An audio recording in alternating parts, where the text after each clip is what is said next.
I am Chef Tashiana Wingate, owner and executive pastry chef of Sprinkles Sweetness, and today we are in the shop and we are going to make French macarons. Alright, so the first step is that we're going to separate our eggs. You want to make sure that there's absolutely no yolk in your egg whites, so just be very, very careful when you're separating them as to not get any yellow in your whites. I like to crack my eggs on a flat surface so that you don't pierce your yolk with like super sharp egg edges, or shell edges I should say. So we're just gonna go back and forth, old school. Some people crack them into their hands and let the yolk stay in their hand and then the whites run through their fingers. I don't really like to touch egg if I can help it, so I'm like old school. So you need 3 egg whites, large eggs. The yolks can be used to make fillings, make curd, a couple of different things. You want to make mayo on a savory side, but you don't have to throw those out. Use your yolks and make something else. And then our last egg here.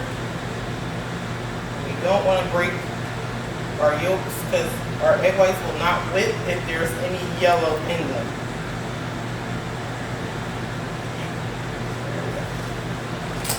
Now we're going to sift our dry ingredients, and if you don't know, macarons are actually a gluten-free cookie. They contain no wheat, no flour. It's just almond flour, which is just ground up almonds, and powdered sugar, and a little bit of granulated sugar. So it's just nuts and eggs and sugar. So gluten-free. We're going to take our dry ingredients and sift them together. And you want to sift them because you don't want any lumps in your batter, which could possibly cause your ending product, your shells, to have lumps, and you want like beautiful smooth shells. So we're going to sift our sugar and nuts together. So I'm just going to kind of put them in the same bowl, and then we'll try not to make a mess, and then we will sift.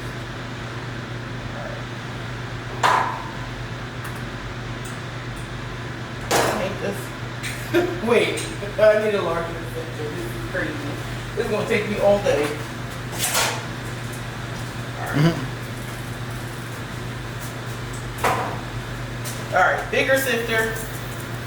Let's save some time. If you don't have a bigger one at home, that's fine. But I'm just going to sift onto this parchment paper. If you don't have parchment paper, you can use a bowl. It's not a problem. I just like to be able to fold the paper in half and just dump it in when I'm ready. And there's always parchment paper around, but you don't need it. Our sifted dry ingredients, I'm going to go ahead and sit those over to the side because we will not leave them for a second.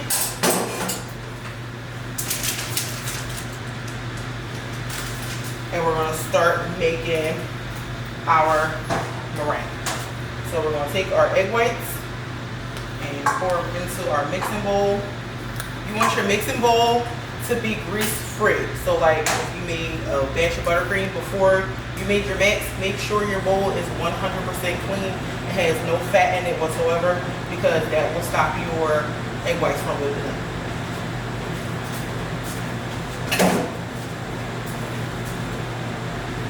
So now I'm just going to lift the bowl and start with it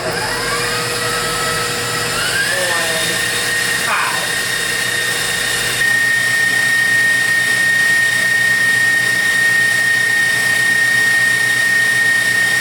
Once your egg whites come to soft peaks, and this is what this is, I'm going to drop it down just so you can see, but it's like soft peak, you're going to start adding your sugar a little bit at a time, so like a teaspoon at a time, because you want the sugar to have a chance to start dissolving in the egg whites. So you just add a little bit.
So at this point, we're almost ready. I'm going to add my color here. This is where I normally add my color to my meringue and just let it whip in, and then we'll fold in and dry.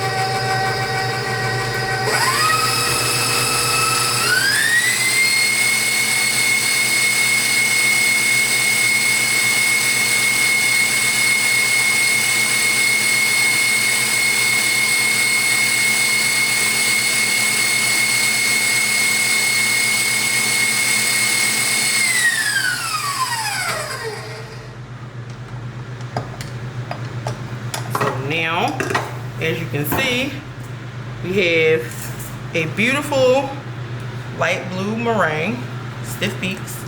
You want it to, you should be able to either hold up your whisk or turn your bowl upside down and it not fall out. So I'm just going to incorporate any color that wasn't mixed in. And I'm folding, I'm not stirring, because you want to keep as much volume in your egg whites as possible.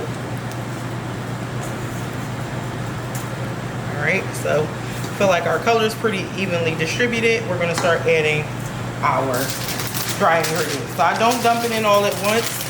I add a little and start mixing and then add the rest.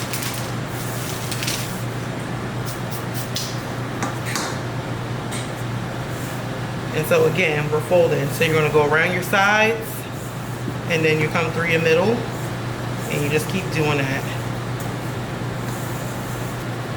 You don't want to stir. You don't want to go super fast. You don't want to beat the air out of your egg whites.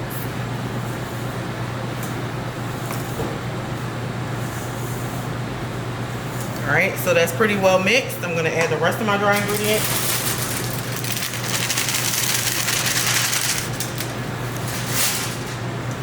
And again, gently fold the way we did originally. And you're going to keep doing this until it all comes together and it's this nice, beautiful, smooth batter. And then we'll be ready to pipe. Yeah, over mixing will cause your mix to crack, to spread.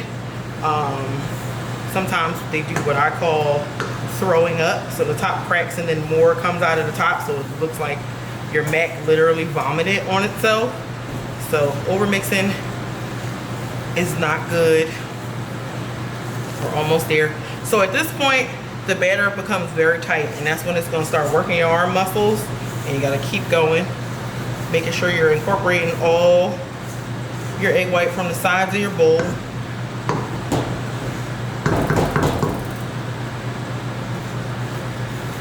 Through your bottom, make sure all of those dry ingredients are mixed in.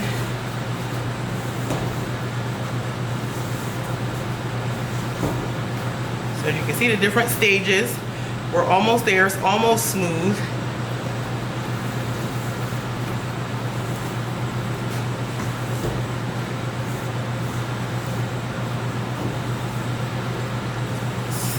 Around the edges and through the middle. Keep going. As you can see, it's getting smoother. It's going to continue to do that. And we'll have perfect batter. So, what you're looking for when it's done is you should be able to do a figure 8 with your batter like that without the batter breaking. You don't want the batter to break.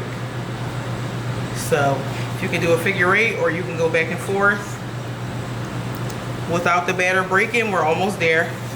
Then you're ready to go.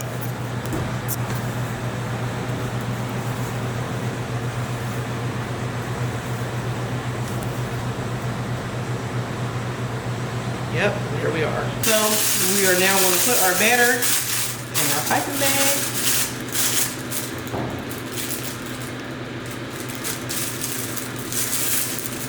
And it shouldn't be too runny. So this is like perfect consistency here.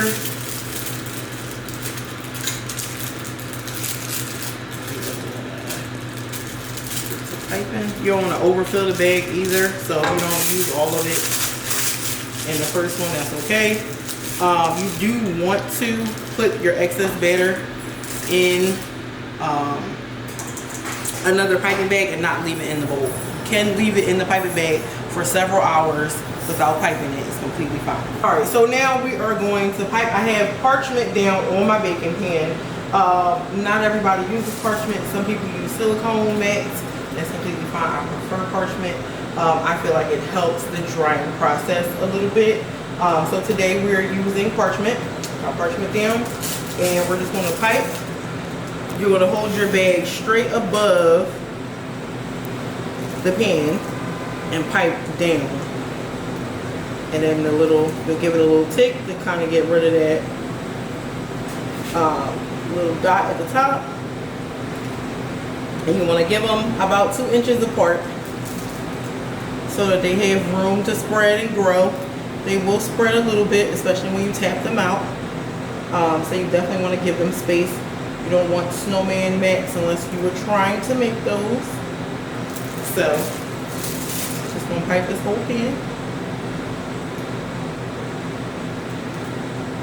And then we will tap them and rest. So the rest period is extremely important. This is where your mats will develop their feet. You need to rest your mats minimum 20 minutes, anywhere up to 40 minutes, maybe even an hour if you live somewhere that is extremely humid. If you do live somewhere extremely humid, or you know, as the warm months come, you may want to like invest in like a cheap fan and just put the fan on the mats that's blowing, and that'll help them dry if it's super humid. Turn on your air conditioner, anything to help the room, the atmosphere around the mats be a little bit more dry. It's going to help them, because mats do not like moisture at all. So moisture in the air is a no-no.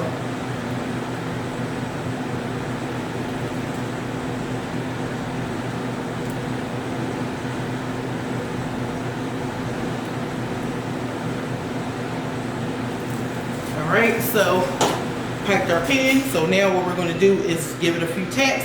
That's going to knock out any air bubbles we have. So you just want to lift it up a few inches, tap it down on the surface, turn it, tap it, turn it, tap it, turn it, tap it. And so any air bubbles that were there are going to be gone. They're going to pop from you tapping them. So now that we have tapped our pan, we're going to let them rest, and then we'll put them in the oven. I'm just going to get off there.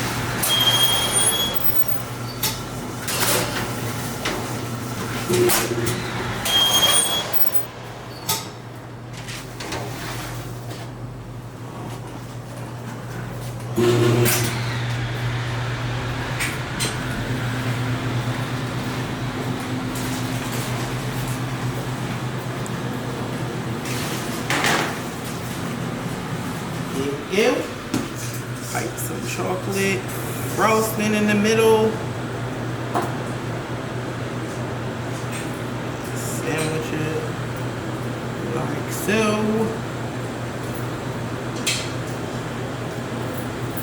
Hey sweeties, so we are all done. We have our delicious chocolate mix all ready. And I just want to thank you guys for hanging out with me, making Macs with me, and I'll see you soon in the next one.